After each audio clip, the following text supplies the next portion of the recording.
સુરતના લિંબાયતમાં પતિ પર જીવલેણ હુમલાનો મામલો સામે આવ્યો છે। પત્ની અને તેના મિત્રએ ચપ્પુથી હુમલો કર્યો હતો। ધૂળેટીના તહેવારના દિવસે બનેલી ઘટનાથી વિસ્તારમાં ચકચાર મચી જવા પામી છે। પત્નીએ વાતચીતના બહાને પતિને રસ્તામાં રોક્યો હતો તો ડિવોર્સ મુદ્દે બોલાચાલી દરમિયાન મિત્ર ત્યાં આવી પહોંચ્યો હતો। ડિવોર્સ કેમ નથી આપતો તેવું કહીને હુમલો કરી દેવામાં આવ્યો હતો। ત્યારે આરોપીએ તીક્ષ્ણ ચપ્પુ વડે પગ અને માથામાં ઘા ઝીકી દીધા હતા। હુમલા બાદ બંને આરોપીઓ ઘટનાસ્થળેથી ફરાર થઈ ગયા હતા।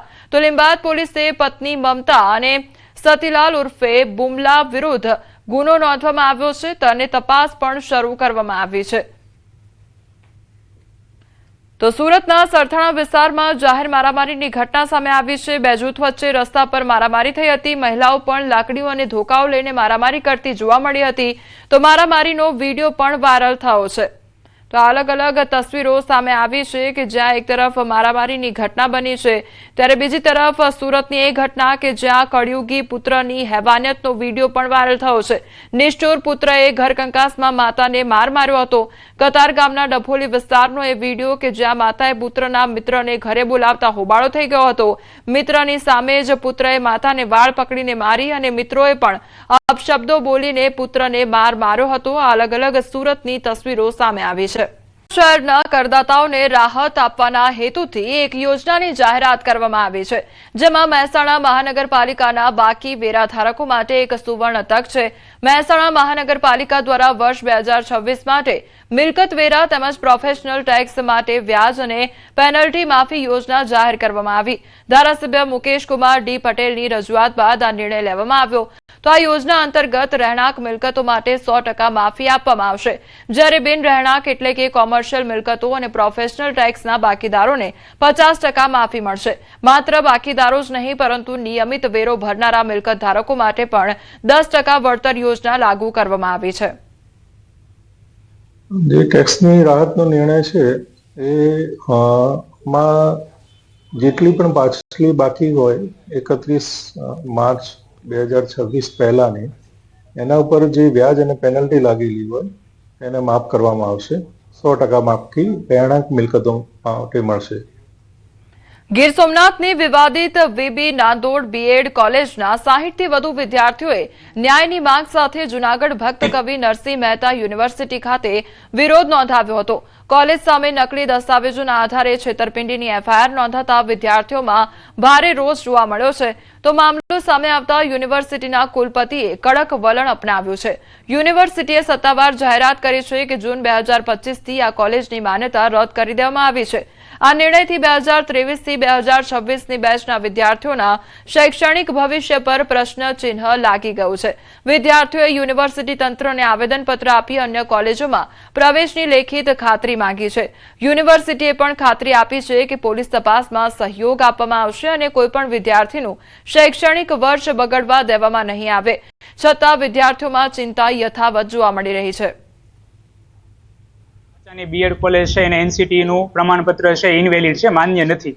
તો એના માટે અમે અત્યારે વિદ્યાર્થી મિત્રો છે યુનિવર્સિટીએ રજૂઆત કરવા કુલપતિશ્રીને અરજી દેવા આવ્યા છીએ। તો અમારી રજૂઆત એવી છે કે કુલપતિશ્રી છે એવો રસ્તો કાઢે કે અમને કોઈ એવી માન્ય કોલેજમાં અમારું ડિગ્રી છે ટ્રાન્સફર કરી આપે। જે યુનિવર્સિટીને પ્રમાણપત્ર રજૂ કર્યું છે એ પણ બોગસ છે અને એના કારણે અમારી જે ડિગ્રી છે એ અત્યારે બોગસ ગણાઈ ચૂકી છે। એટલી જ વિનંતી છે કે અમારા પ્રશ્નો તાત્કાલિક નિરાકરણ આવે। ટેટની એક્ઝામ આવે છે ટૂંક સમયમાં, એમાં અમે એક્ઝામ આપી શકીએ અને અમારું વેલિડ ગણાય। વિદ્યાર્થીના હિતમાં નિર્ણય થાય એ માટેનો પ્રયાસ યુનિવર્સિટી કરી રહી છે। આવી બોગસ કોલેજ કોઈ પણ હોય તો અમે 3 રદ કરી છે અગાઉ અને જરૂર પડે તો ફરી પાછું વેરિફિકેશન અને ઇન્ક્વાયરી કમિટી મૂકીને પણ પોલીસ ફરિયાદ કરીને પણ કોઈ પણ લોકો હશે આની અંદર સંડોવાયેલા તો એના ઉપર કાયદેસરના પગલાં નિયમમાં લઈ શકાય। રાજ્ય સરકાર દ્વારા આરોગ્ય સેવાઓને વધુ મજબૂત બનાવવા મહત્વનો નિર્ણય લેવાયો છે। આવશ્યક દવાઓની યાદીમાં વધારો કરવામાં આવ્યો છે। વર્ષ 2025-26 માટે 150 નવી દવાઓનો ઉમેરો કરવામાં આવ્યો છે। 2 વર્ષમાં આવશ્યક દવાઓની સંખ્યા 1479 પણ કરવામાં આવી છે। ગુજરાતમાં છેલ્લા 2 જ વર્ષમાં જે 2 વર્ષ પહેલા 717 જેટલી દવાઓ એસેન્શિયલ ડ્રગ તરીકે પૂરી પાડવામાં આવતી હતી એના બદલે 2 જ વર્ષમાં ડબલ એટલે કે 1479 ડ્રગ નું સમાવેશ એસેન્શિયલ ડ્રગમાં કરવામાં આવ્યો, જેમાં વિવિધ પ્રકારના હૃદય રોગની સારવાર હોય, ન્યુરોલોજીકલ સારવાર હોય, કેન્સરની સારવાર હોય, દવાઓની સાથે સર્જિકલ આઇટમ હોય. આ બધી જ દવાઓ સમગ્ર ગુજરાતમાં વિવિધ સ્થળે જ્યાં સરકારી સેવા જે દર્દીઓ લઈ રહ્યા છે તેમને આ બધી જ દવાઓ નિઃશુલ્કપણે પૂરી પાડવામાં આવશે. અમદાવાદમાં કાપડ વેપારીઓ સાથે કરોડો રૂપિયાની છેતરપિંડીનો મામલો સામે આવ્યો છે. અમદાવાદ આર્થિક ગુના નિવારણ શાખા દ્વારા મુખ્ય આરોપીની ધરપકડ કરવામાં આવી છે. આરોપીએ સનમ એન્ટરપ્રાઇઝ નામની ફર્મ શરૂ કરી હતી, જ્યારે તેના સાથીએ એમપી ટ્રેડર્સ નામની ફર્મ શરૂ કરી હતી. બંને આરોપીઓએ વેપારીના સ્વાંગમાં કાલુપુર વિસ્તારમાં વેપારીઓ પાસેથી દલાલો મારફતે કરોડો રૂપિયાના કાપડની ખરીદી કરી હતી અને 90 દિવસમાં ચૂકવણી કરવાની ખાતરી આપી હતી. તે બાદ લગભગ 2 કરોડ 71 લાખ રૂપિયાની ચૂકવણી કર્યા વગર ફર્મ બંધ કરી છેતરપિંડી આચરવામાં આવી હતી. વેપારીઓએ પોલીસમાં ફરિયાદ નોંધાવતા પોલીસે કાર્યવાહી કરી એક આરોપીની ધરપકડ કરી છે. અન્ય આરોપીઓને પકડવા માટે તજવીજ પણ શરૂ કરવામાં આવી છે. ફરિયાદીએ આમના ઉપર વિશ્વાસ રાખી અને કુલ 82 લાખ રૂપિયાનો માલ આપેલો અને તેની સામે આરોપીઓએ 9,50,000 રૂપિયા રકમ પરત આપેલી અને 72 લાખ રૂપિયા પરત આપેલા નહીં. ત્યાં 7 વેપારીઓ સાથે પણ આ કામના 3 આરોપીઓએ અને દલાલે 4 જણાએ ભેગા થઈ અને કુલ 2 કરોડ 71 લાખનું ઉચાપતનો ગુનો કરેલો હોય, જે અંગેની ફરિયાદીએ ફરિયાદ આપતા ગુનો દાખલ કરી તપાસ કરવામાં આવી રહેલી છે. ટી વર્લ્ડ કપને લઈને ક્રિકેટ પ્રેમીઓમાં અનેરો ઉત્સાહ જોવા મળી રહ્યો છે. આવતીકાલે ભારત અને ન્યૂઝીલેન્ડ વચ્ચે ફાઇનલ મુકાબલો, ત્યારે ફાઇનલ મેચ જોવા ક્રિકેટ રસિકો ગુજરાતમાં ઉમટ્યા છે. ફાઇનલ મેચ જોવા યુએસએથી આવ્યા છે અમદાવાદમાં અશ્વિન પટેલ અને ભારતી પટેલ આવ્યા છે અમદાવાદમાં. ત્યારે પટેલ પરિવાર જ્યાં મેચ હોય તે દેશમાં પહોંચે છે. મેચ નિહાળવા માટે 2002 થી આજ સુધી અંદાજે 20 જેટલા દેશોમાં ભારતની મેચ જોવા માટે પહોંચ્યા છે.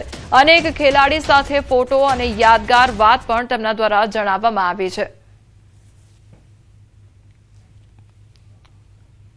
T20 વર્લ્ડ કપની હર કોઈ રાહ જોઈ રહ્યું છે. આવતીકાલે આ મેચ યોજાવાની છે, એટલે કે ભારત અને ન્યૂઝીલેન્ડ વચ્ચેની ફાઇનલ મેચની આતુરતાપૂર્વક રાહ જોઈ રહ્યા છે.